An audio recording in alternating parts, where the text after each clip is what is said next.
같이 한번 읽을까요? 시작.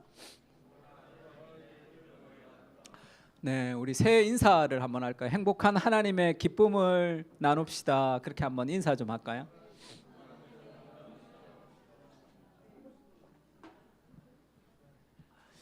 그러니까 이제 1월에 그 설교 시리즈를 어떻게 할까 생각하다가 하나님 저한테 주신 마음이 이제 기본으로 좀 돌아가라. 아드 폰테스라는 게 그 르네상스 시대에 이 인문학으로 돌아가던 인간 중심으로 돌아가자 할 때 그게 이제 근본으로 돌아가자라는 뜻으로 아드 폰테스, 아드가 이제 투고 폰테스라는 것은 이 기초라는 뜻이죠. 그래서 기본으로 돌아가는 거. 그래서 창세기 1장부터 정말 기본적인 그것을 좀 다시 한번 하면 좋겠다 그런 생각이 있습니다. 그래서 목사님 다 아는 건데 이러지 말고 정말 기초를 쌓아가는 그런 시간이 되면 좋겠다는 생각을 좀 했습니다. 창세기 1장 1절에서 5절, 27, 28절인데 우리 한 절씩 제가 한 절 읽고 여러분 한 절 읽고 이렇게 하겠습니다. 태초에 하나님이 천지를 창조하시니라.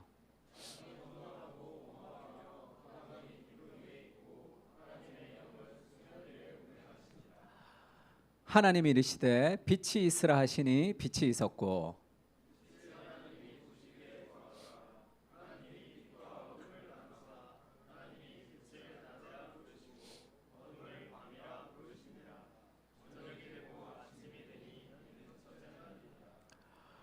(27절) (28절) 읽을게요. 제가 먼저 읽겠습니다. 하나님이 자기 형상 곧 하나님의 형상대로 사람을 창조하시되 남자와 여자를 창조하시고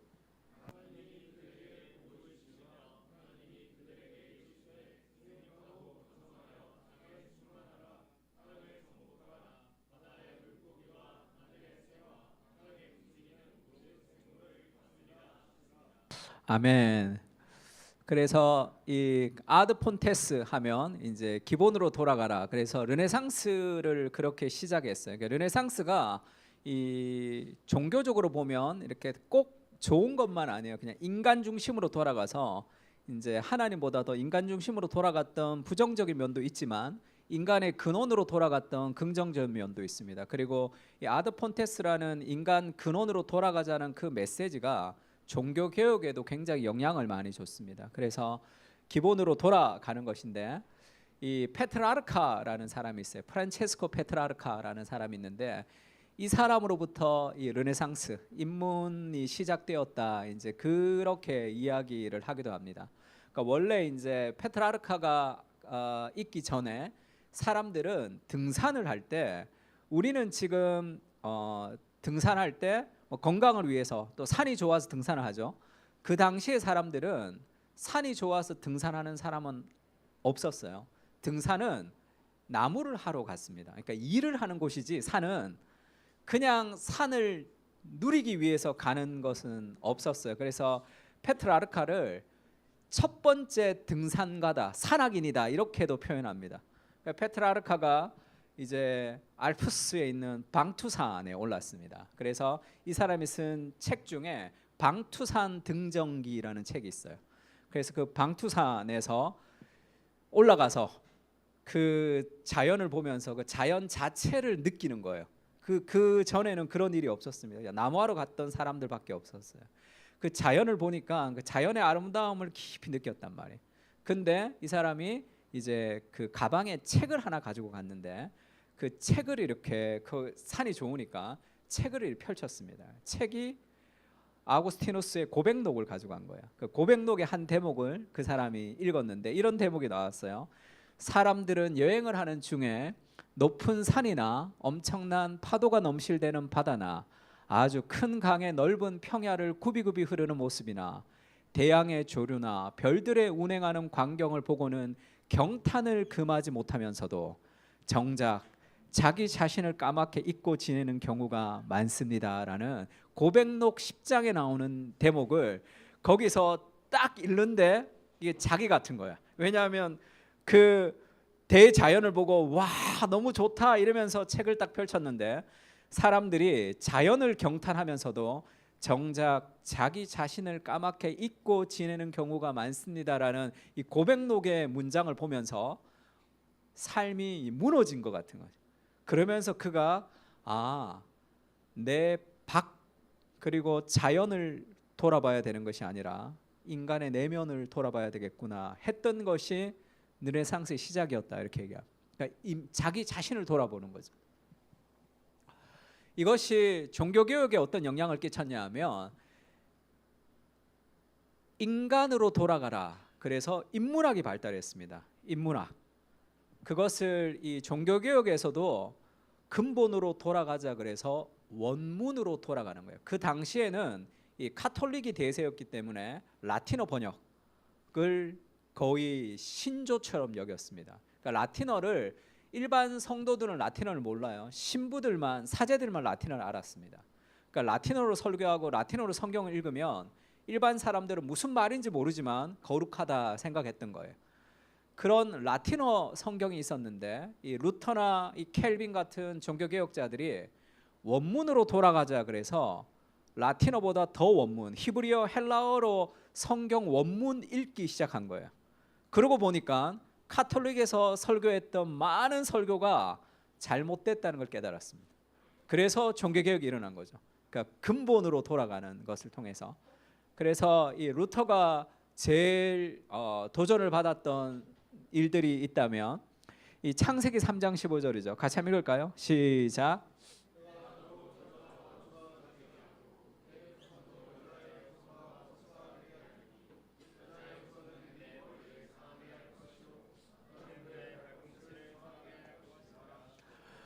인간이 타락하고 나서 하나님이 최초의 복음을 선포했다 할 때 이게 창세기 3장 15절을 그러니까 원시의 복음이다 이렇게 얘기하고 최초의 복음이다 이렇게 얘기합니다. 내가 너로 여자와 원수가 되게 하고 이렇게 이 사탄과 이제 그 사탄에 대해서 여자와 원수가 되게 하고 내 후손도 여자의 후손과 원수가 되게 하리니 할 때 여자의 후손은 그리스도를 가리키는 거예요. 그래서 여자의 후손이 예수 그리스도가 사탄의 머리를 상하게 하고 뱀의 머리를 상하게 하고 너는 그의 발꿈치를 상하게 할 것이다 하는 것은 그리스도 십자가의 고난 정도를 이야기합니다. 그러니까 여자의 후손이 오시면 그 메시아가 완전히 사탄을 정복하고 그리고 승리하게 되는 그것을 타락하고 나서 바로 이제 하나님이 선포해 주셨어요. 그러니까 이게 거의 복음이죠. 이 여자의 후손이라는 것이 메시아로 인할 복음을 선포한 겁니다. 근데 라틴어 성경에는 어떻게 기록되어 있냐면 여자의 후손이라고 되지 않고 여자가라고 번역이 되어 있어요. 그러니까 이 캐톨릭은 성모 마리아를 굉장히 이렇게 높이잖아요. 그래서 내가 너로 여자와 원수가 되게 하고 성모 마리아, 이 여자가 사탄, 마리아가 사탄을 정복한다라고 이 라틴어 번역판에는 그렇게 번역되어 있습니다. 그거를 루터가 보니까 이게 완전히 잘못된 거죠. 원문으로 돌아가서 보니까. 그래서 이제 유럽 같은 데 보거나 우리나라도 마찬가지예요. 성모 마리아 상에 보면 그 밑에 뭐가 있냐면 다 뱀이 있습니다. 밑에 성모 마리아 상 밑에 뱀이 있어요. 그러니까 왜 저런 게 있냐 하면 마리아가 뱀을 정복한다라고 잘못 해석한 거죠. 성경을 원문과 다르게 그렇게 수백 년을 그렇게 사람들이 믿어왔습니다. 그런 설교를 듣고 그 성경을 읽고 근데 이제 루터가 원문으로 돌아가니까 이게 잘못 번역된 거예요. 이것이 이렇게 돼 있어요. 그래서 뭐 어디 성모 마리아 상이 있다 그런데 그 상 밑에 보세요. 대부분 다 이 뱀을 밟고 있습니다. 그러니까 마리아가 뱀을 밟으면 이게 메시아가 이루어지지 않는 거죠. 그러니까 완전히 복음이 희석되는. 그래서 독일어 성경이랍니다. 해석이 안 돼. 제가 AI한테 물어봤더니 해석을 잘했어요. 독일어 성경에서 이제 그 마틴 루터가 여자의 후손 그 남자가 이렇게 번역했어요. 그냥 여자의 후손이라고 번역하지도 않고 여자의 후손 그리고 너무 이게 사무친 거야. 그게 그 남자가 이제 그 메시아가 결국은 승리하게 될 것이다 이렇게 번역을 했습니다. 그러니까 잘못된 전통이 이때까지 쌓아왔던 잘못된 전통을 기본으로 돌아가면서 그것을 다 바꾼 사건이 이제 종교개혁의 사건이죠. 그러니까 우리도 마찬가지입니다. 우리도 기본으로 돌아가야 되는 것은 우리가 가지고 있는 기존적인 전통, 문화의 내러티브가 우리에게 주는 그 생각, 그것들을 다 버리고 성경이 말하는 그 기본으로부터 우리의 삶을 좀 재해석하면 좋겠다, 그런 생각이 있습니다. 이 세스 고딘이라는 이 마케팅의 거의 이 구루죠. 이 사람이 이 보랏빛 소가 온다라는 책을 썼습니다. 얘기한 적 있죠. 그래서 자기가 어디 여행을 했더니 소가 이렇게 소떼들이 이렇게 많이 지나갔는데 거기에 보랏빛 소가 한 마리 있으면 얼마나 눈에 띄겠냐. 이제 그게 이제 마케팅 하는 사람의 눈이죠.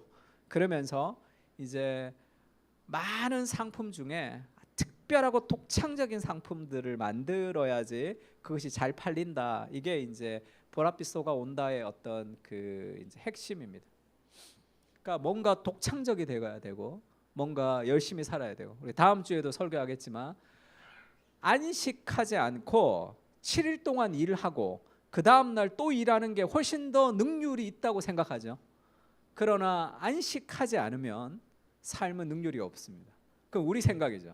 안식 없이 계속 일하면 더 능률이 있을 것 같지만 하나님의 방식이 그렇지가 않단 말이에요.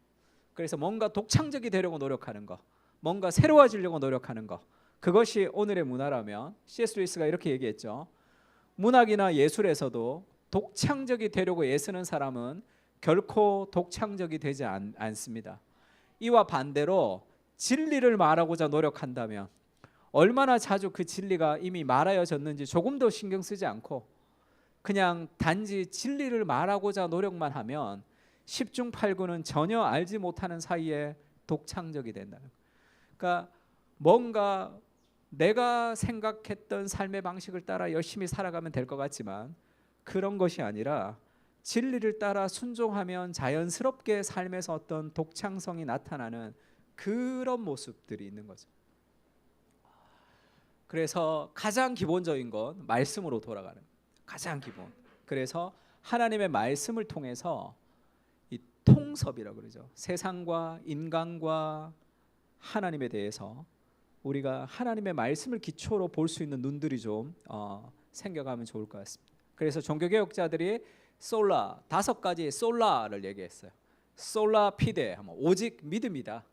솔라 스크립투라 하면 오직 성경으로. 그다음에 솔라 솔루스 크리스투스, 오직 예수 그리스도다. 그다음에 솔라 그라티아, 오직 은혜. 솔라 데오 그러시아 하면 오직 하나님께 영광을, 이 5가지 오직을 만든 거죠. 그 중에 오직 성경으로라는 말은 성경을 기초로 해서 삶을 생각하라는 거죠. 그래서 오직 성경이라는 것은 성경은 유일신 하나님의 영감으로 쓰여진 권위 있는 말씀으로 기독교 교리의 유일한 원천으로 누구에게나 공개되어 있고 문체가 명료하며 자기 해석이 가능하다는 것이다. 기독교의 모든 전통은 오직 성경의 권위 아래 있어야 하며 성경에서 근거를 찾을 수 없는 전통은 인정하지 않는다는 뜻이다. 그러니까 우리가 흔히 생각하는 삶의 방식은 문화와 전통에서 왔다면 그것이 아니라 정말 근원, 성경으로 돌아가서 거기서부터 내 삶을 다시 한번 보면 또 다른 종교개혁 같은, 우리가 잘못 배워왔구나, 내가 잘못 살았구나라는 것을 다시 한번 돌아볼 수 있는 근원으로서 창세기 1장부터 11장까지의 태고사라 그러죠. 원 역사를 좀 살펴보려고 합니다. 이사야서 55장 8절 9절 한번 읽을까요? 이는 시작.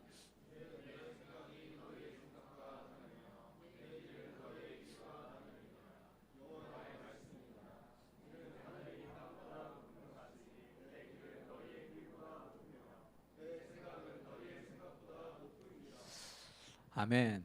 우리가 성경으로 돌아가야 되는 첫 번째 이유가 뭐냐면 내 생각이 진리가 아니라는 것을 알아야 돼. 이는 내 생각이 너희 생각과 다르다. 내 길은 너희의 길과 다르다. 하늘과 땅이 높음 같이 나의 뜻과 너의 뜻은 너무 다르다는 거예요. 그래서 우리가 하나님의 말씀을 근거하지 못하면 내가 내 인생을 지혜롭게 살아갈 수 없다라는 삶의 한계를 인식하는 거, 거기서부터 시작하는 거죠. 말씀으로 시작하지 않으면 뭐로 시작하겠다는 거예요? 인간의 지혜로 시작하겠다는 겁니다. 내가 태어나면서부터 아무것도 가지지 못했는데 하나님 말씀과 다른 삶의 방식을 따라 살아간다면 그것은 어디로부터 온 것인지를 생각해야 돼요. 그는 다른 전통에서부터 온 거죠. 우리를 올바른 길로 인도할 수 없습니다. 그래서 가장 근원이 되는 성경으로부터 시작할 텐데 같이 한번 읽을까요? 시작. 성경은 우리를 보이지 않는 세계로 인도합니다. 창세기 1장 1절 이렇게 시작하죠. 같이 읽을까요? 시작. 태초에 이렇게 시작합니다. 성경은 우리가 감히 상상할 수 없는 태초로 우리를 인도하죠. 성경을 펼치면 태초의 세계가 펼쳐진단 말이에요. 우리가 이 땅에 태어나서 내가 왜 태어났는지, 이 세상이 왜 지어졌는지 아무것도 알지 못하는 상태에 있는 우리를 그 태초로 우리를 인도한단 말이에요. 보이는 것과 보이지 않는 세상을 하나님이 창조하셨다. 골로새서에 그렇게 나오죠. 이 세상은 보이는 세상 가운데 살지만 보이지 않는 하나님이 이 세상을 창조했단 말이에요. 조나선 하이트가 바른 행복이라는 책을 썼습니다. 여기서 이 조나선 하이트가 그렇게 얘기하죠. 인간이 언제 행복한가? 인간의 행복은 어디서부터 시작됐는가를 그렇게 얘기합니다. 경외감이. 인간의 행복은 경외심이 있을 때 인간이 행복해지는데, 경외심이라는 게 뭐예요? 내가 살아가는 내 삶의 일상 속에서 무언가 나를 벗어나는 경험을 하는 거예요. 나를 벗어날 때 그때 와, 그 아름다움에 내가 매료될 때 그때 인간은 자기가 살아있는 느낌이 든단 말이에요. 행복이라는 첫 번째는 경외감에서 온다 이렇게 얘기했습니다. 경외감이란 자기 초월의 순간에 느껴지는 바로 그 감정을 말하는데, 그 윌리엄 제임스라는 사람이 있죠. 그 종교적 경험의 다양성을 썼던 심리학자입니다. 그 종교적 경험의 다양성을 썼던 윌리엄 제임스는 그거를 녹아내리는 상태라고 얘기했어요. 뭔가 녹아내리는 상태. 데이비드 위포드가 말하는 고향감의 느낌. 그 다음에 우리가 잘 아는 에브라함 머슬로우의 이 그 욕구 이론에 보면 에브라함 머슬로우가 얘기했던 그 피크 익스피리언스라고 그러죠. 절정의 경험을 한 사람들은 삶이 다르다는 거예요.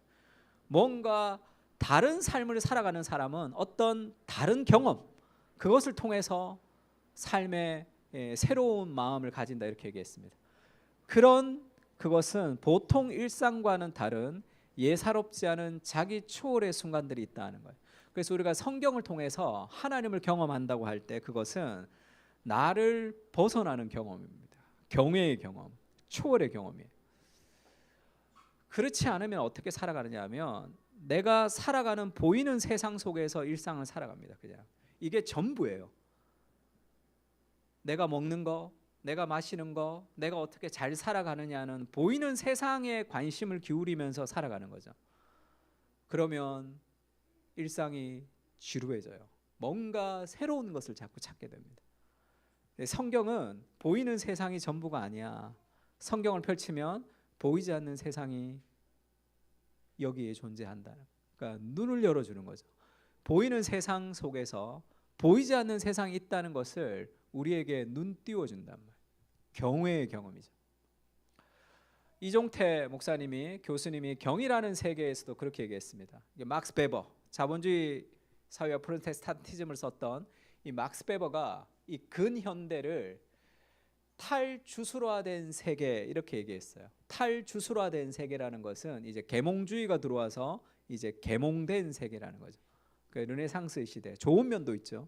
막 어떤 미신에서부터 벗어난 과학주의의 시대가 됐다 그렇게도 얘기합니다. 과학혁명과 계몽주의의 영향으로 주술과 매직에서 벗어났다는 거죠. 탈주술화는 지식의 증대와 자유의 증진이라는 혜택을 가져다 주었지만 탈주술화는 의미의 위기를 동시에 가져왔습니다.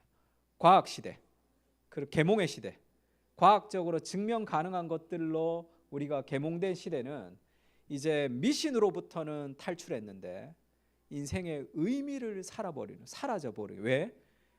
물질 세계만 중요하다고 생각하는 거죠. 보이지 않는 세상을 우리가 이제 외면해 버리는 거죠.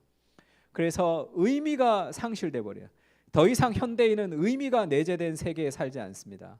탈주술화는 우주에서 의미를 빼버린 세계죠. 그러나 인간은 의미가 없이는 살 수 없는 존재. 그래서 우리도 이 땅 가운데 계몽주의 이후의 세계를 살아가면서 보이는 세상 가운데 모든 것을 걸고 살아가는 그런 시대를 살아가는 거죠. 그러나 성경은 보이지 않는 세상 속에 눈을 열어야 된다 이렇게 얘기합니다. 나니아 연대기에 보면 그런 얘기가 있죠. 나니아 연대기에서 사람이 이렇게 나니아의 세상에서 별을 보고 옵니다. 그게 너무 환상적이에요. 이렇게 얘기하죠. 우리 세계에서, 지구죠, 자기의 세계에서 별은 그냥 활활 타오르는 거대한 가스덩어리다 이렇게 얘기해. 거기서 별의 아름다움을 보고 나니아의 세계에서 보고 왔지만, 우리 세계에서는 별이라는 것은 그냥 활활 타오르는 거대한 가스덩어리예요 이렇게 얘기합니다. 그러니까 그 나니아의 세계에 있던 사람이 그렇게 얘기하죠. 얘야, 사실 너희의 세계에서도 별은 그런 것이 아니란다. 별이 무엇으로 만들어졌는지가 곧 별이 무엇인지를 말해주는 것은 아니란다. 이렇게. 별이라는 것은 그냥 가스덩어리야, 불타는. 그러니까 얘야, 그렇지가 않다. 별이라는 것은 그 이상의 의미가 있는데 그것이 무엇으로 만들어졌는지가 그 의미를 결정하는 것은 아니다 이렇게 얘기하죠. 인간이라는 존재는 말이야 그냥 뭐 화학 물질의 그냥 합일 뿐이야 이렇게 얘기할 수도 있죠. 그게 인간의 전부와 의미를 설명해 줄 수 있는 건 아닙니다. 그렇게 보는 거죠.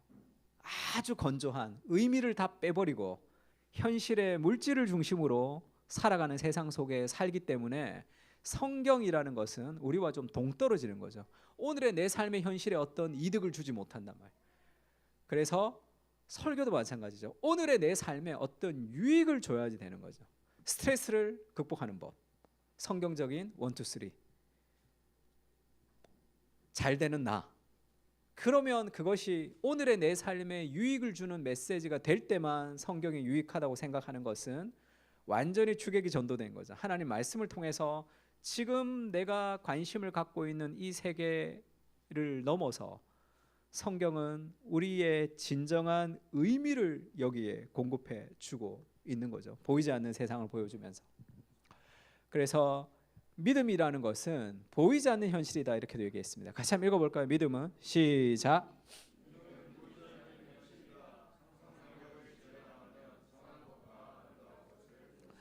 믿음이라는 게 뭡니까? 성경을 통해서 보이지 않는 세상이 더 생생해져야 되는 거예요. 보이지 않는 하나님이 더 생생하면 눈앞에 보이는 골리앗이 작아진다고 얘기했죠. 눈앞에 있는 골리앗이 너무 크기 때문에 내가 하나님에게 시간과 관심을 두지 못할 만큼의 이것이 너무 크면 그 삶에서 골리앗을 이길 수가 없는 거예요. 보이지 않는 세상이 더 가까이 갈 때 보이는 세상이 점점 작아지는 겁니다. 그래서 믿음은 보이지 않는 현실이죠. 뭐가 더 현실이냐? 보이지 않는 그것이 더 현실인데 상상력을 지배당하면 선한 것과 아름다운 것을 볼 수 없습니다. 하나님이 세상을 창조하시고 보시기에 좋았더라 이렇게 얘기하죠. 상상력을 지배당하면 선한 것과 아름다운 것에 대한 감탄을 잃어버리며 건조한 현실만 남게 되어 있습니다. 그 창조의 세계를 보면서 누리는 그 아름다움의 은미가 사라지는 거죠. 이 추태하 교수님이 이제 그 안양대 이 기독교 문해학 교수님인데 이분이 이제 예전에 간증을 한번 한 적이 있습니다. 그러니까 뭐 이렇게 쭉 썼어요. 자기가 3대째 예수 믿었대요. 자기 집안이. 근데 뭐 열심히 교회를 다녔답니다. 근데 아버지가 돌아가셨어요. 출장 갔다가 갑자기 돌아가셨습니다. 그때가 중학교 3학년 때였어요. 우리 아버지가 갑자기 돌아가셨으니까 뭔가 신앙적인 반항이 막 생겼단 말이에요. 그러면서 야생마처럼 날뛰기 시작했대요. 신앙이 완전히 이렇게 무너진 거예요. 그러면서 뭐 동양 사상부터 시작해서 온갖 공부를 다 했습니다. 그리고 이제 문학을 전공했기 때문에 이 독일로 유학을 갔어요. 독일로 유학을 가서 모태 신앙이었기 때문에 교회를 열심히 다녔대요. 매일 술을 먹고 근데 또 교회는 열심히 다녀요. 그리고 이제 초등부 교사도 열심히 하고. 근데 그게 너무 회의가 되는 거예요. 삶에서 내가 열심히 또 교회에서 봉사하지만 또 삶에서 하나님이 있는지도 잘 모르겠고 막 매일 술 먹고 놀고 막 그리고 또 교회 가고 그런 상황 속에서 어느 날에 공부도 힘들고 삶이 힘들어서 뭔가 자기가 폭발할 것 같았다는 거예요. 그래서 독일에는 아우토반이라고 있죠. 거기를 달렸답니다. 쫙 달렸대요. 그리고 그가 도착했던 곳이 알프스 어디 근처에 있는 작은 이 시골 마을이었답니다. 거기 갔더니 예배당이 있었대요. 그 예배당에 그냥 자기가 들어가서 앉았는데 갑자기 눈물이 막 났다는 거예요. 그러면서 그의 마음 깊은 곳에 있는 상처를 하나님이 만져주셨다는 거죠. 왜 우리 아버지는 일찍 죽었습니까? 왜 나는 아버지가 없이 그렇게 고생하며 살았습니까? 라는 그런 하나님에 대한 그런 여러 가지 원망과 슬픔과 그 마음이 막 이렇게 일어났대. 거기서 하나님 아버지를 깊이 그가 경험했습니다. 그러면서 그의 삶이 이제 재정립된 거죠. 완전히 삶이 달라졌다. 그러면서 이제 기독교 문해학 교수가 됐는데 그때 나왔던 간증이 그러니까 샤스 회어로 가서 저는 그렇게 기억하고 있습니다. 샤스 회어로 가서라고 기억하는데 그 눈 덮인 알프스 산 중턱에 있는 마을 이름이 아마 샤스 회어였던 것 같아요. 그래서 제가 그 간증을 예전에 빛과 소금에서 읽으면서 제가 굉장히 그 따뜻한 느낌을 받았는데 이 사람이 이 문학 박사잖아요. 문학 박사를 하나님이 그를 만지실 때 문학적으로 만나는 거예요. 눈 덮인 그 알프스 산 어느 꼭대기에 가장 작은 마을에 작은 교회의 샤스회어라는 그곳에서 그가 하나님을 좀 깊이 만난 거거든요. 우리에게 있어서 필요한 것은 그 인카운터라고 그러죠. 그 만남이 필요합니다. 보이는 세상과 보이지 않는 세상 속에 있는 하나님이 탁 만나야 되는 거. 아, 이것이 실제구나 하는 그 경험들이 있는 거죠. 제가 예전에 이 설교를 한번 했는데 제 설교를 들었던 어느 자매가 그 출판사 다니는 자매였어요. 그 자매가 추태화 교수님 우리 교수님인데 그렇게 해서 목사님 우리 목사님 설교에서 교수님 간증이 나왔다고 그 메일을 보냈어요. 그러면서 제 설교를 이렇게 보낸 거예요. 그러니까 우리 추태화 교수님 제 설교를 듣고 이렇게 답장이 왔어요. 고상섭 목사님 설교에 저를 인용해 주셔서 너무 감사합니다. 그러나 한 가지 정정할 것이 있는데 제가 술을 많이 먹고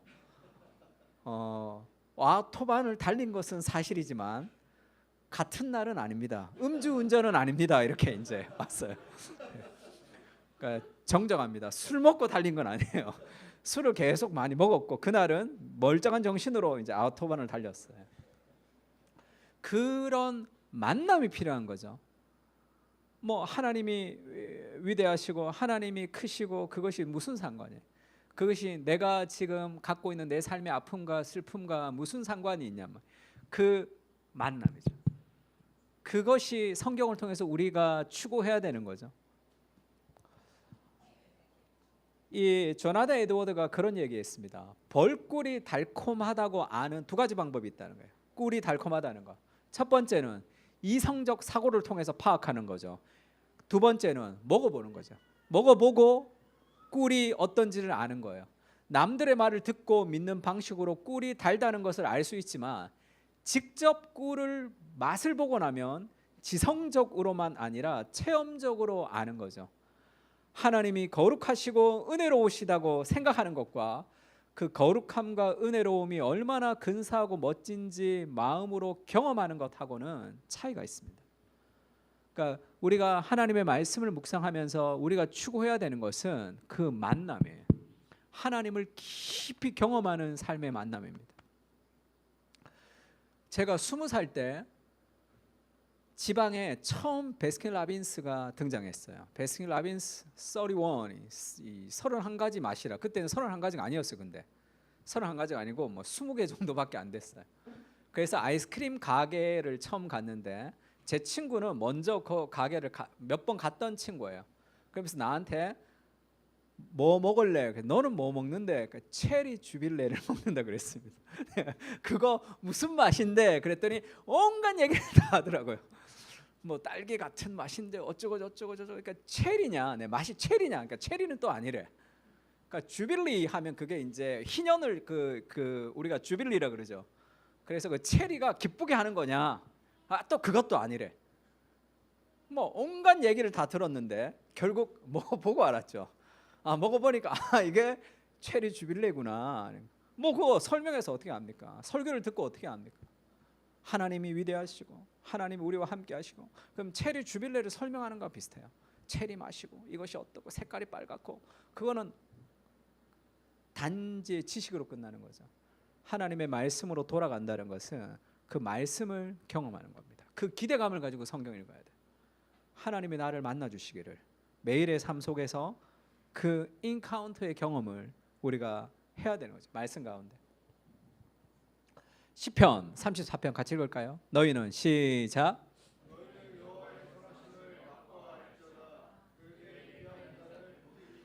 너희는 여호와의 선하심을 맛보아 알아야 된다는 거예요. 선하심을 경험해야 됩니다. 어떤 것과 같냐면 예술 작품과 같은 거예요. 우리가 예술 작품 앞에 섰을 때 정말로 아름다운 예술 작품 앞에 서면 그것에 매료됩니다. 그러니까 나를 벗어나는 거죠. 그때 쉼이 있는 거예요. 그러니까 넷플릭스가 쉼이 안 되는 이유가 나를 벗어나질 못하잖아. 계속 들어오잖아. 그래서 우리 형제들 게임 하면서 좀 쉰다 그러는데 쉼이 아니에요. 뻥이야. 그건 다 계속 들어오는데 그게 쉼이 안 된단 말이에요. 나를 벗어나야지 쉼이 되는 거예요. 나를 잊어버리는 경험. 그러니까 그 예술품, 미술품 앞에 섰을 때 그 아름다움에 내가 매료되는 거죠. 하나님을 경험한다는 것도 마찬가지입니다. 그 아름다우심에 내가 매료되는 거예요. 그러면 저렇게 살고 싶은 마음이 듭니다. 그것이 삶의 변화의 핵심과 같은 거죠. 베드로전서에 이런 말씀이 있죠. 같이 읽을까요? 예수를 시작.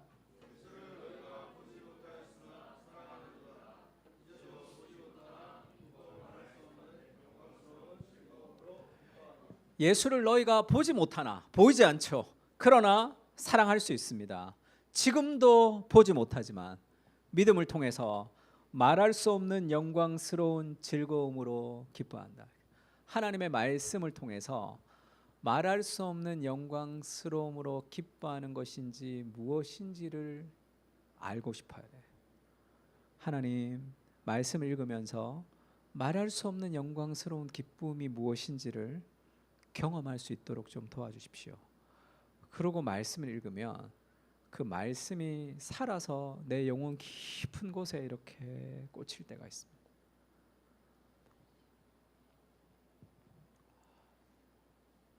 제가 삶의 변화를 돕는 귀납적 큐티라는 책을 썼는데 이 책을 쓰면서 이 그 책 표지에 내가 성경이 펼쳐지고 그런 표지가 있으면 좋겠다. 디자이너가 이렇게 보내줬어요. 보내줬는데 이건 저의 아이디어입니다. 여기에 이 펜 같이 있고 여기 성경 구절이 이렇게 쓰여졌으면 좋겠다. 그래서 성경 구절을 이렇게 한 구절 내가 보내줬어요. 요거를 보내줬습니다. 근데 한글로 쓰니까 너무 밋밋해서 영어로 바꿔서 다시 썼는데 엠마오 마을로 가는 제자들이 예수님을 만나고 나서 그렇게 얘기하죠. 같이 읽을까요? 그들이 시작.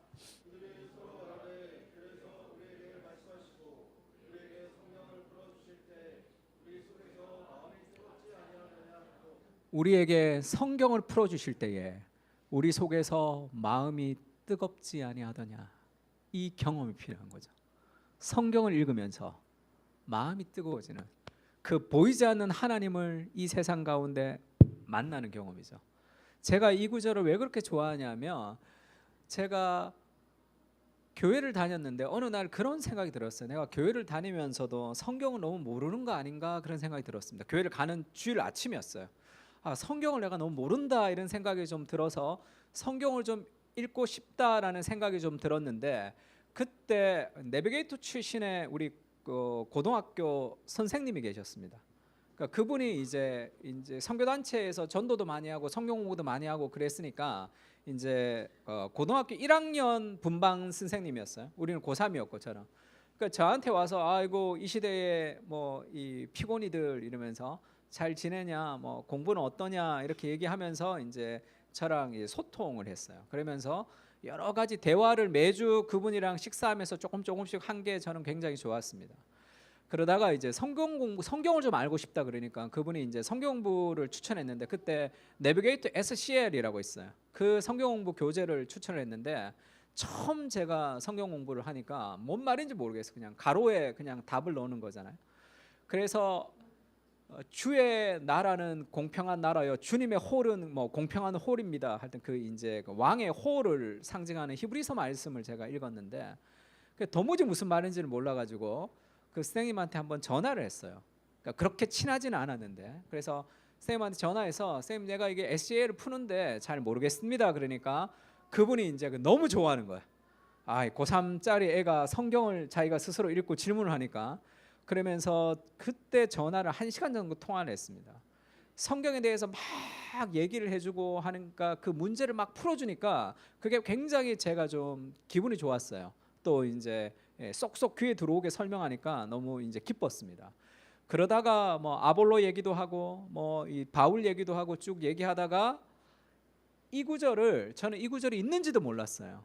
근데 전하게 되고 하나님의 말씀을 읽으면서 그 말씀이 풀어질 때, 그때 그것이 진정한 어떤 성령의 역사가 된다고 하면서 이거를 그대로 외우셨습니다. 전하게 되고 그들이 서로에게 말하되 길에서 우리에게 말씀하시고 우리에게 성경을 풀어주실 때에 우리 속에서 마음이 뜨겁지 아니하더냐라는 것을 전하기로 듣는데 마음이 뜨거워지는 거예요.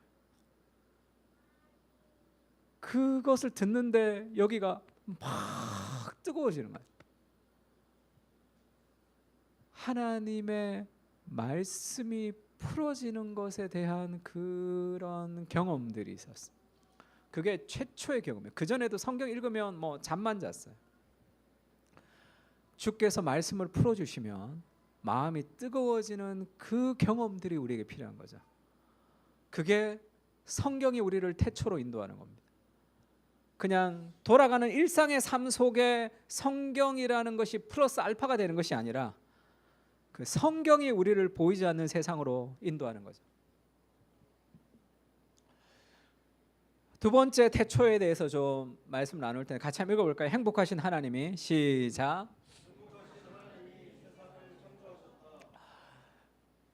태초에 하나님이 천지를 창조하셔서 우리를 보이지 않는 세상으로 인도하고 땅이 혼돈하고 공허하며 흑암이 깊음에 있고 하나님의 영은 수면을 운행하시니라.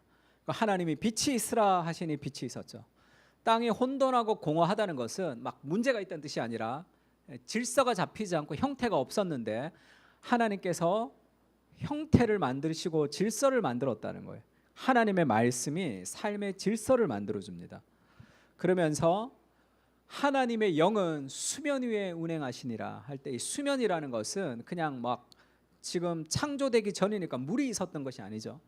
그러니까 이것이 뭐 영어 성경에는 호버링 이렇게도 번역했는데 그 알을, 이 새가 알을 품고 있는 형태다 이렇게 이제 번역되기도 합니다. 그러니까 하나님의 신이 이렇게 알을 품고 있듯이 그렇게 세상을 품고 있는 그런 뉘앙스가 있는 거죠. 하나님의 영은 누굽니까? 성령님이죠. 성령님. 그래서 태초의 창조는 삼위일체의 창조다. 성경 그렇게 얘기해요. 하나님의 영이 수면 위에 운행하고 있고, 그리고 요한복음에는 그렇게 얘기하죠. 태초에 말씀이 계셨습니다. 이 말씀이 하나님과 함께 계셨으니 이 말씀이 곧 하나님이시죠. 이 말씀은 예수님을 가리킵니다. 로고스. 그가 태초에 하나님과 함께 계셨고 만물이 그로 말미암아 지은 바 되었으니 지은 것이 하나도 그가 없이는 된 것이 없느니라. 태초에 로고스라는 절대 진리가 있었는데 이 로고스가 하나님과 함께 계셨다. 성부 하나님과 함께 계셨어요. 성부 하나님 아닙니다. 근데 이 로고스가 또 하나님이래. 성부 하나님은 아닌 로고스가 또 다른 하나님이 계신데, 그가 태초에 하나님과 함께 계셨고 만물이 그로 말미암아 할 땐 이 말씀이죠. 만물이 예수 그리스도로 말미암아 지은 바 되었다. 이 천지가 창조될 때 그리스도를 통하지 않고 창조된 것이 없다, 이렇게 얘기하면서 천지 창조는 하나님과 그리스도와 성령께서 삼위일체가 창조했다, 이렇게 얘기합니다. 그러면서 요한복음 1장 14절은 그렇게 얘기하죠. 같이 읽을까요? 말씀이 시작.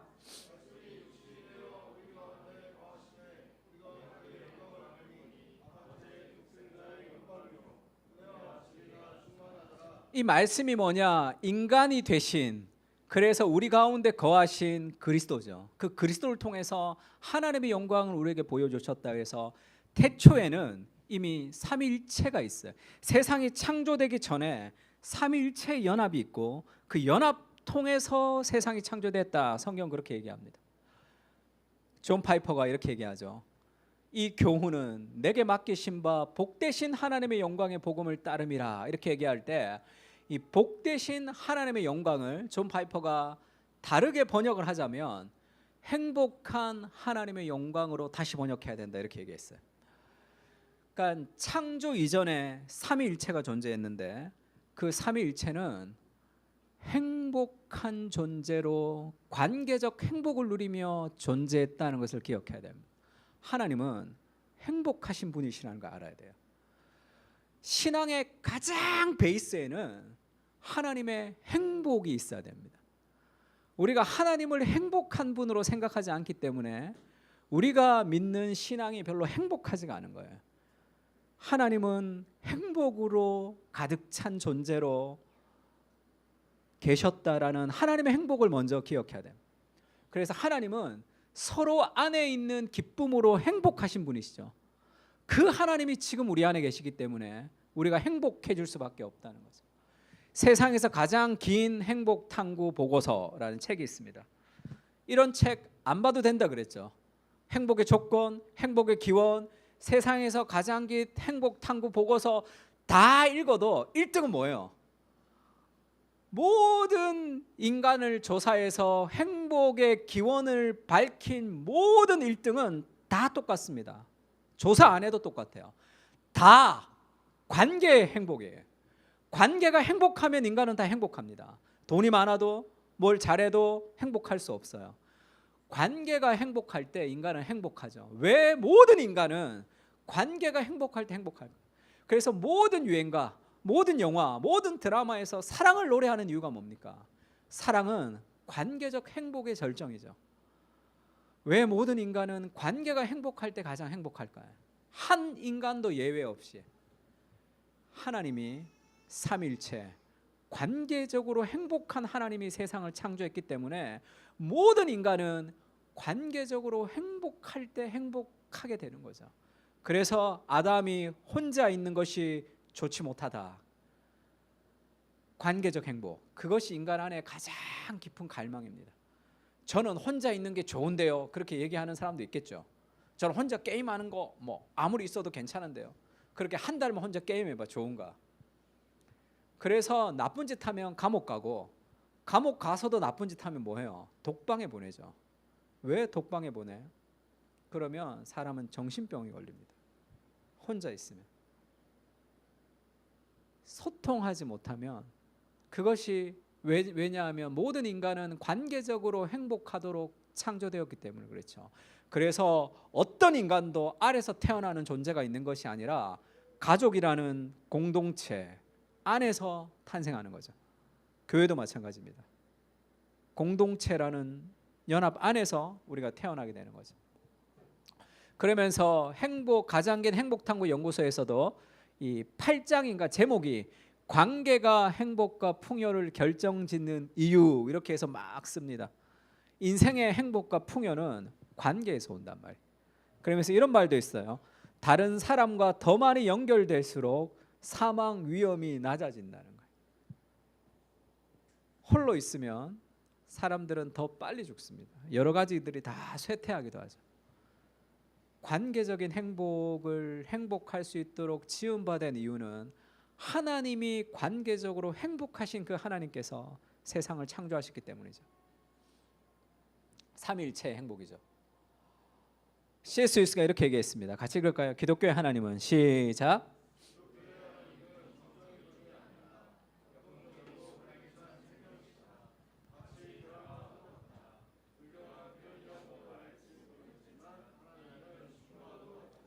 하나님은 정적이지 않다. 하나님은 드라마 같다. 마치 좀 불경스럽지만 하나님은 춤과 같다, 이렇게 얘기했습니다. 하나님을 춤이라고 표현했어요. 삼위일체의 연합 중에 그 페리코레시스라는 신학적인 용어가 있습니다. 그 상호 침투, 상호 내주라고 하는 거예요. 그러니까 서로가 서로에게 이 침투하고 내주하는 연합을, 그거를 페리코레시스라는 신학적 용어가 있는데 그것을 C.S. 루이스가 춤이라고 번역한 거예요. 왜냐하면 가만히 있지 않고 이렇게 상대방에게 내가 침투하거든요. 상대방에게 나를 내어주거든요. 그렇게 내어줌으로 빙글빙글 돈다는 거예요. 삼위일체가. 우리가 홀로 있는 존재는 사랑을 알지 못하죠. 두 명만 있으면 그 사랑은 이기적인 사랑이죠. 그 사랑은 반드시 누군가에게 흘러가야 되잖아. 그러니까 완전한 사랑의 최소 조건은 3명 이상이 있어. 3명이어야 돼요. 그것이 사랑이 흘러가는 거죠. 사랑은 반드시 흘러가게 되어 있습니다. 그래서 삼위일체의 사랑도 반드시 흘러가게 되어 있어서 삼위일체의 행복이 흘러서 세상을 창조하신 거죠. 하나님이 세상을 왜 창조했냐? 내가 영광을 받아 먹으려고가 아니라 삼위일체의 사랑이 흘러서 세상을 창조한 거죠. 자녀를 낳는 이유도 뭡니까? 자녀를 키워서 내가 뭔가 더 좋으려고가 아니잖아요. 사랑에 흘러넘치는 열매가 흘러가는 거죠. 세상과 다른 곳으로 흘러가는 거예요. 그래서 그걸 춤이라고 표현했는데, 그 춤을 조금 더 쉽게 얘기하자면 아버지와 아들과 성령은 서로 상대방을 중심으로 돌아가죠. 서로를 위하는 겁니다. 그래서 우리가 성에 대해서 얘기할 때도 그런 음란물이나 포르노나 이런 것들이 우리에게 주는 잘못된 영향력이라는 것은, 성이라는 것을 나의 욕구를 채우는 도구로 사용하죠. 하나님의 형상인 형제 자매를 나의 욕구의 도구로 이용하는 거죠. 아주 이기적인 형태입니다. 정말로 하나님이 만드신 성이라는 것은 자기를 내어주는 행위죠. 결혼이라는 제도 안에서 나를 내어주는 행위가 성의 핵심과 같은 거죠. 그것이 서로를 향한 배려와 섬김이 될 때 그것이 연합을 이뤄낸다 얘기했습니다. 그래서 상대방을 찬양하고 높이죠. 사랑하게 되면 우리가 그 상대방에 대해서 뭐 합니까? 아주 위대한 예술품 앞에 그랜드 캐년 가서 입 다물고 있으면 그 사람이 정서적으로 문제가 있다고 생각하겠죠. 이야, 아름답다 해야 정상해. 사랑을 하게 되면 너무 예쁘다, 아름답다, 그렇게 고백하잖아. 사랑을 했는데 아무 얘기도 안 해. 그럼 그 문제가 있는 거예요. 사랑하는 게 아니야. 그것을 고백하고 찬양하고 예배하고 그것을 알리는 것, 그것이 정상이죠. 나의 유익이 아니라 그의 기쁨을 기뻐하는 그거죠. 그렇게 서로에게 찬양과 사랑을 끊임없이 주기 때문에 춤이라는 거죠. 삼위일체 하나님은 지극히 행복하시죠. 서로가 서로를 높이니까. 그러니까 끝없는 위로와 격려와 사랑 가운데 서로가 행복으로 충만한 관계성으로 하나님이 존재하신다는 거예요. 생각해보라. 하나님은 영원 전부터 이런 기쁨을 누려오셨다는 거예요. 영원 전부터 이런 충만한 행복과 기쁨으로 서로가 서로의 관계적인 행복을 누리시는 그 하나님의 행복이 세상을 창조한 겁니다. 새 위격, 삼위일체의 본질은 이기주의와 거리가 멀죠. 서로 자신을 내어주는 셀프 기빙 러브예요. 스스로 자기를 내어주기를 기뻐하는 사랑, 그것이 행복의 본질이죠. 그 사람을 통해서 내가 뭔가를 얻으려고 할 때 행복해지지가 않습니다. 내가 무언가를 내어주는 기쁨, 서로가 서로에게 그리스도를 경외함으로 피차 복종할 때 완전한 행복과 연합을 우리가 누릴 수 있는 거죠. 그래서 조나단 에드워드가 천지창조의 목적에서 이렇게 얘기했죠. 같이 읽을까요? 창조주께서. 시작.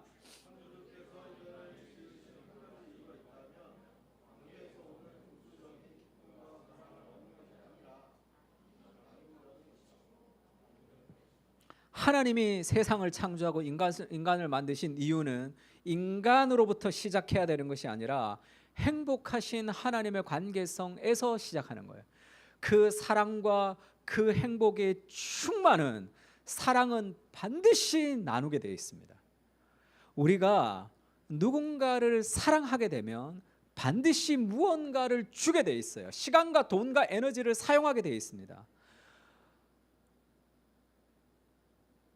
무언가를 주면서 사랑하지 않을 수는 있지만 사랑을 하면서 무언가를 주지 않을 수는 없어요. 그거는 사랑이 아닙니다. 하나님이 세상을 이처럼 사랑해서 독생자를 주셨다 이렇게 얘기하죠. 사랑은 반드시 주게 돼 있단 말이에요. 나를 내어주게 돼 있는 거죠. 그래서 창조주의 사랑과 행복으로 충만한 하나님은 그 사랑의 속성으로 이것을 내어주게 돼 있죠. 이 행복한 그 사랑을 나누고 싶단 말이에요. 그래서 하나님이 세상과 인간을 창조했죠. 그 하나님의 행복을 나누기 위해서. 그것이 우리의 본질이라는 걸 알아야 돼요. 신앙의 가장 기초는 행복하신 하나님의 행복을 나누는 것이다라는 걸 알아야 됩니다. 팀 켈러가 왕의 십자가에서 이렇게 얘기했어요. 하나님은 기쁨을 얻기 위해서가 아니라 주기 위해서 우리를 창조한 것이 분명하다. 하나님의 춤 속으로 초대하기 위해 우리를 창조하신 것이다. 삼위일체의 충만한 그것을 춤이라고 표현했는데 서로가 서로를 위하는. 그래서 하나님이 세상을 창조하시고 우리를 거기로 들어오게 하는 거예요.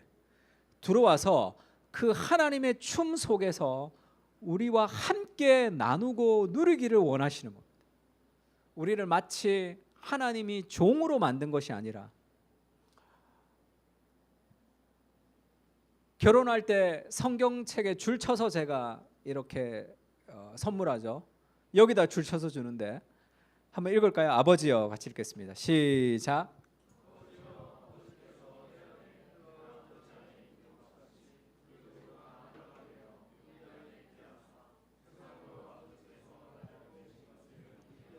예수님의 기도죠. 예수님, 아버지가 내가 하나인 것처럼 삼위일체의 그 연합인 것처럼 예수님의 제자들, 그들도 다 하나가 되어 우리 안에 있게 하는 거죠. 야, 너네 이 삼위일체가 연합되는 거 봤지? 너네 서로 연합하며 살아라가 아니라 우리를 삼위일체의 연합 안으로 초대하는 거죠. 그것이 신앙의 시작입니다. 하나님의 관계성 안에, 그 나누는 기쁨 안에 우리를 초대해서 그리스도의 십자가의 사랑을 우리에게 나눠주시면서 그것을 나누는 기쁨을 누리고 살게 하기를 원하셔서 하나님이 우리를 창조하신 거죠. 근데 세상은 그렇게 얘기하지 않습니다. 너 부족해. 넌 지금 안 돼. 넌 더 열심히 살아야 돼. 이렇게 얘기해. 그래서 나눌 수가 없어요. 계속 부족한 것을 채워가야 되는 거죠. 삼위일체가 부족해서 세상을 창조한 게 아니라 충만함이 흘러넘쳐서 세상을 창조해서 그 하나님의 춤 속으로 우리를 초대했습니다. 그 삼위일체의 리듬 안으로 들어갈 때 그때 우리는 다르게 우리를 볼 수 있는 거죠. 헨리 나우엔이 춤추시는 하나님이라는 책을 썼는데 이 책에서 어떤 시를 하나 인용합니다. 이 춤추시는 하나님이라는 시예요. 이 시가 이렇게 되어 있는데, 세상이 창조된 그 아침에 난 춤을 추었다. 해와 달과 별에서 춤을 추었고 하늘에서 땅으로 내려와 춤을 추었다. 나 태어난 베들레헴에서도 춤춰라. 너 어디에 있든지 나는 춤추는 하나님이다. 나는 너희 모두를 이끌련다. 너희가 어디에 있든지. 하나님을 춤추시는 하나님이다 이렇게 얘기했습니다. 쉐리 댄스라는 그런 영화가 있었는데, 그 어떤 무료한 이 일상을 보내던 직장인이 어디 춤추는 데를 지나가면서 막 가슴이 뛰어서 이 춤을 배워서 그 댄싱하는 그런 영화였어요. 그러면서 그 처음 시작할 때 쉐리 댄스 이렇게 묻죠. 그러니까 춤 추실래요? 그러니까 우리를 초대하는 거예요. 그래서 하나님의 리듬을 맞춰서 우리를 계속 그 하나님의 리듬 안에서 우리를 누리도록 하는 것이 창조의 본질입니다. 같이 한번 읽을까요? 제목 시작. 그래서 우리가 태초로 들어가기 전에 우리 가운데 가져야 될 가장 근본적인 마음이 있다면 내가 하나님의 기쁨의 존재라는 것을 알아야 됩니다. 하나님이 그것을 위해서 우리를 만들었어요. 자식이 태어나면, 아이가 태어나면 아무것도 하지 않아도 그 존재 자체가 부모에게 기쁨이 되죠. 내가 하나님에게 그런 존재라는 것을 기억해야 됩니다. 예배를 드리면서 하나님이 나를 어떻게 생각하실까 할 때 너무 부족해, 너 말씀도 안 읽고 기도도 잘 못하고 무언가 하나님 앞에 죄송한 마음을 가지고 우리가 나왔다면 그것은 성경이 말하는 정체성과는 다른, 하나님이 우리를 기뻐하시는 거죠. 행복하신 하나님이 그 행복의 절정 가운데 우리를 창조하셔서 나를 기뻐한다라는 그 신앙이 가장 성경의 기초에 두어야 되는 생각이죠. 그래서 우리가 영광의 무게를 지난주에도 얘기했는데 C.S. 루이스의 영광의 무게에서 그렇게 얘기하죠. 성경은 우리가 하나님 앞에 서게 될 거다 이렇게 얘기합니다. 마지막에 하나님 앞에 서게 될 거예요. 근데 죄가 많은 우리지만 그리스도로 인해서 우리의 모든 죄가 용서되고 그리고 하나님의 약속을 받아들여서 하나님 앞에서 우리의 모든 죄가 검사들이 다 통과되고 하나님 앞에 선다는 거예요. 그러면서 그렇게 얘기합니다. 하나님을 기쁘시게 하고 하나님의 행복에 실제로 기여하고 하나님의 사랑을 받는 존재가 된다는 거. 하나님이 우리를 기뻐하는 거죠. 하나님의 행복에 기여하는 존재로, 하나님의 기쁨에 우리를 통해서 하나님이 정말로 더 기뻐하는 존재로, 내가 아무것도 하지 않아도 나의 존재가 하나님의 기쁨이 되는 거죠. 아이가 태어나면 똥도 귀여워요. 강아지 키우는 사람은 강아지 똥도 귀엽다 그러더라고요. 그런 마음으로 내 존재가 하나님에게 기쁨이 된다는 그것이 신앙의 베이스에 있어야 됩니다. 그저 불쌍히 여김을 받는 정도가 아니라 예술가가 자기 작품을 기뻐하듯이, 아버지가 아들을 기뻐하듯이 하나님이 나를 기뻐하신다는 거죠. 이 모든 것은 불가능해 보이는 일이며 그 영광의 무게 내지 부담은 생각하기조차 벅찰 정도입니다. 하지만 그것은 사실입니다. 그 영광의 무게, 내가 하나님의 기쁨이 되고 내 존재가 하나님의 기쁨이 된다는 그 영광의 무게가 사실이라는 그것을 기억해야 돼요. 요한복음에도 그렇게 얘기하죠. 내가 이것을 너에게 이름은 내 기쁨이 너희 안에 있어 너희 기쁨을 충만하게 하려 함이라 이렇게 얘기했습니다. 요한복음 16장 21절에 이렇게 얘기하죠. 여자가 같이 읽을까요? 시작.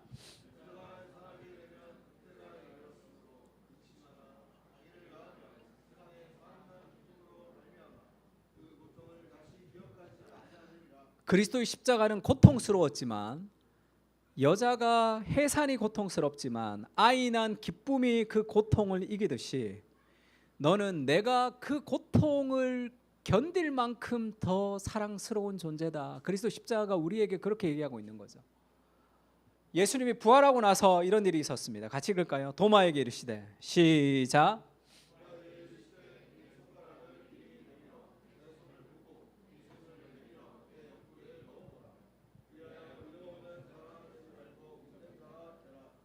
예수님이 부활하고 나서도 예수님의 손과 옆구리에는 구멍이 나 있다 이렇게 얘기했습니다.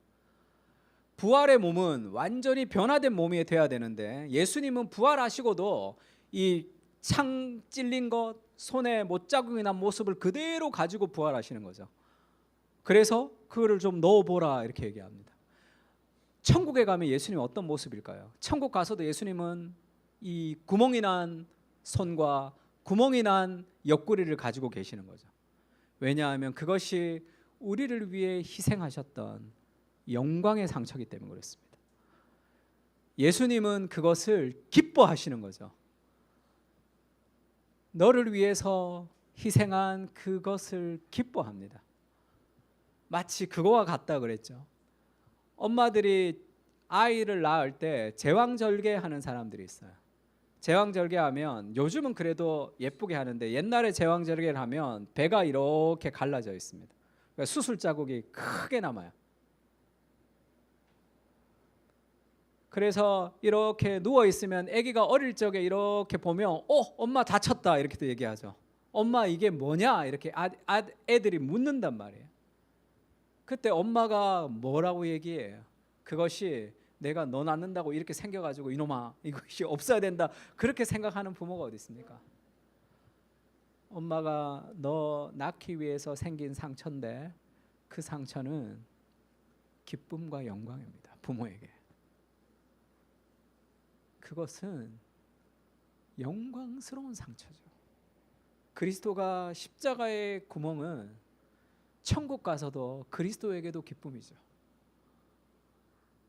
그렇게 우리가 기쁨의 존재라고 얘기하는 거예요. 성경에는. 그걸 잃어버려서는 안 됩니다. 나는 하나님의 기쁨의 존재라는 걸 잃어버려서는 안 돼요. 예수님이 세례를 받으실 때 삼위일체가 다 등장하죠. 하나님이 등장하시고 성령께서 비둘기처럼 내리시고 예수님이 세례를 받습니다. 성경에서 중요한 순간엔 삼위일체가 다 등장해요. 창조, 구원, 예수님의 공생애 다 등장합니다. 그때 하나님이 그렇게 얘기하죠. 너는 내 사랑하는 아들이요 내가 너를 기뻐하노라. 이 음성이 들립니다. 그리고 나서 어디로 가죠? 광야로 가서 시험을 받죠. 죄를 이기는 것, 마귀의 온갖 시험을 이기는 능력이 어디서 옵니까? 내가 하나님의 기쁨의 존재라는 그 확신에서 오는 거예요. 하나님이 나를 기뻐하신다는 그 기쁨이 수많은 삶의 유혹을 이기는 능력으로 작용하는 겁니다.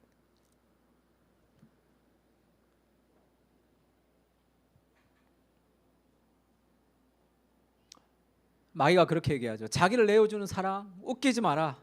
그렇게 살면 너 못 살아. 이 돌을 떡덩이가 되게 하라. 이렇게 얘기하죠. 너의 인생의 주인은 너야. 네가 열심히 노력하고 네가 열심히 살아야 돼.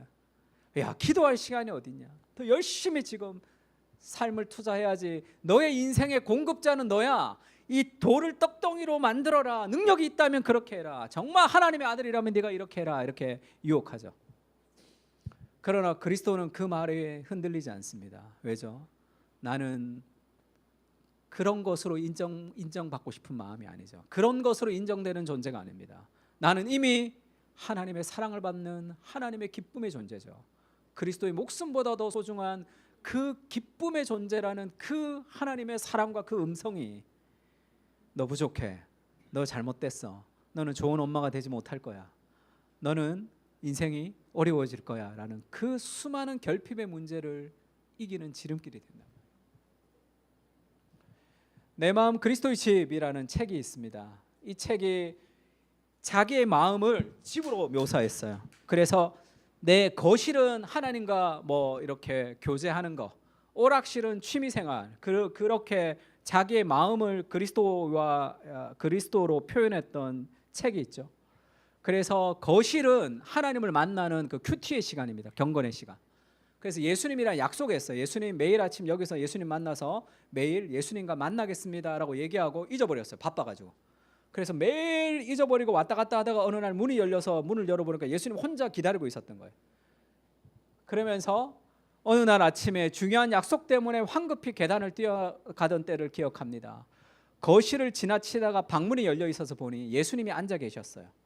아, 저분은 나의 손님이구나. 내가 주인이 아니라 손님으로 모시고 있구나. 내가 예수님을 나와 살기 위해 구원자로 오셨는데 내가 저분을 무시하고 있다는 걸 알았습니다. 예수님 미안합니다. 예수님 죄송합니다. 내가 내일부터는 열심히 나올게요. 이제 그렇게 얘기하죠. 그때 예수님이 그렇게 대답합니다. 너는 이제껏 경건의 시간이나 성경 연구나 기도 시간을 너 자신의 영적인 성장에 필요한 수단으로 생각해 왔구나. 그것이 나한테 도움이 되는 시간으로. 물론 그것도 중요하지. 그렇지만 이 시간이 나에게도 의미가 있다는 것을 잊고 있구나. 내가 너를 사랑한다는 것을 기억해라. 나는 막대한 값을 치르고 너를 구원했다. 너와 사귐을 귀하게 생각하고 있다. 내가 너와 만나기 위해서 내가 그 목숨을 버리면서 내가 너와 교제하고 싶어서 여기 왔다는 거예요. 네가 내 얼굴을 쳐다보기만 해도 내 마음은 따뜻해진다는 거예요. 우리가 경건의 시간을 가질 때, 우리가 하나님의 말씀을 펼칠 때, 그것을 통해서 내가 받을 유익보다 더 먼저 생각해야 되는 것은 내가 말씀을 펼치는 그것만 해도 하나님의 가슴이 막 뛴다는 것을 기억해야 돼요. 나를 너무 기뻐하시고 나라는 존재가 기쁨의 존재라는 거죠. 이 부족한 인간이 자식을 볼 때도 그렇잖아요. 제가 그 얘기 한번 한 적 있죠. 저희 아들이 초등학교 4학년 때 임원 수련회를 한번 간 적이 있습니다. 1, 2, 3학년은 학교에서 하고 4, 5, 6학년은 하루를 자고 와요. 태어나서 평생 처음으로 엄마 품을 떠나서 혼자 자는 거였어요. 그래서 초등학교 4학년이었지만 너무 걱정이 돼서 제가 전화기를 하나 사줬습니다. 투지폰은 처음 전화기를 하나 사주고 가서 아빠한테 문자 보내라. 문자 보내는 것도 이렇게 알려주고 전화했어요. 그래서 제가 금요기도회를 마치고 이제 문자를 계속 보냈죠. 시우야 도착했냐? 엄마한테 문자 좀 보내라고. 근데 문자를 안 보내다가 밤 11시쯤 문자가 하나 왔는데 야 도착했냐? 그랬더니 라고 왔어. 한자.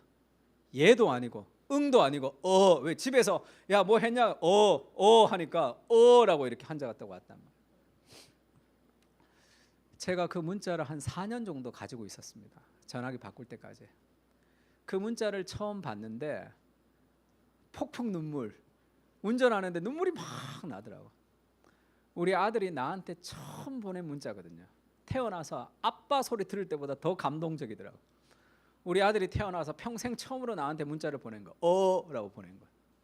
제가 우리 아내한테 그걸 보여줬더니 우리 아내가 글자도 귀엽다 그러더라고. 아이고 글자도 귀엽대. 라는 글자도 귀엽다. 뭘 알겠어. 그냥 귀찮아서 하나 보냈겠죠. 그것도 부모의 기쁨이란 말이에요.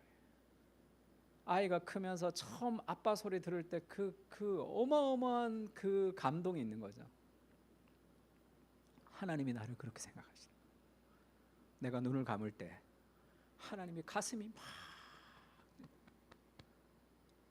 그런 존재가 나라는 그 기쁨의 존재, 그것을 깊이 기억할 때 삶의 여러 가지 문제들을 이길 수 있는 힘이 거기서부터 시작됩니다. 그러니까 존 파이퍼가 그렇게 얘기를 했습니다. 내가 가장 기뻐할 때 하나님은 가장 큰 영광을 받으신다 이렇게 얘기했어요. 너무 좋은 말이죠. 다시 따라해 봅시다. 내가 가장 기뻐할 때 하나님은 가장 큰 영광을 받으신다. 아멘. 내 인생의 제일 큰 기쁨이 뭡니까? 우리 아들이 행복할 때 제일 기쁘죠. 애가 막 힘들어하는데 내가 뭐 맛있는 거 먹는다고 기쁘겠어요? 부모의 행복은 자녀의 불행만큼 행복하다 그런 말이 있습니다. 자녀가 불행한 만큼 행복해. 더 이상의 부모는 행복해질 수 없습니다. 자녀가 행복한 만큼 부모가 행복한 거예요. 그게 우리죠. 우리 인생의 최고의 목적이 뭡니까? 우리의 행복을 지키는 거예요. 내가 기뻐하는 거, 내가 행복한 거, 그것이 하나님에게 가장 큰 영광이 된다는 것을 기억해요. 그런 존재입니다. 수많은 생각들이 들어올 때 그리스도가 나를 기뻐하시는 것으로 그것을 물리쳐내야 되는 거죠. 우리 찬양 가사를 보면 이런 가사가 있죠. 오지여 당신 앞에 내 영혼 엎드립니다. 내 안에 가득한 세상의 소리를 뒤로 해야 돼. 내 안에 가득한 세상의 소리가 뭐죠? 오지여 당신 앞에 겸손히 엎드립니다. 주의 말씀으로 나를 채우소서. 세상의 소리가 아니라 말씀으로 채워달라고. 세상의 소리는 뭡니까? 넌 할 수 없다고 세상이 말하죠. 주님의 오른손이 나를 이끌고 있다 이렇게 얘기하라는 거예요. 넌 자격이 없다고 내 영혼에 외칠 때 주의 보혈이 나를 의롭다 하신다 이렇게 대답하라는 거예요. 나는 안 된다고 내가 생각될 때도 못 박힌 두 손이 나를 안아주시네. 다 의미 없다고 내 삶을 외면할 때도 주님의 자녀라 나를 부르시네. 우리 12월 31일 날도 이 찬양 우리가 같이 한번 불렀는데, 나는 안 될 거라고 내가 생각할 때도 있죠. 괜찮습니다. 내 생각일 뿐이에요. 하나님이 우리를 포기하지 않기 때문에, 우리가 하나님의 기쁨이기 때문에 우리가 무너지지 않는 거죠. 우리의 생각보다 나를 더 사랑하시는 그것이 우리의 삶의 근거가 되었으면 좋겠습니다. 찬양할까요?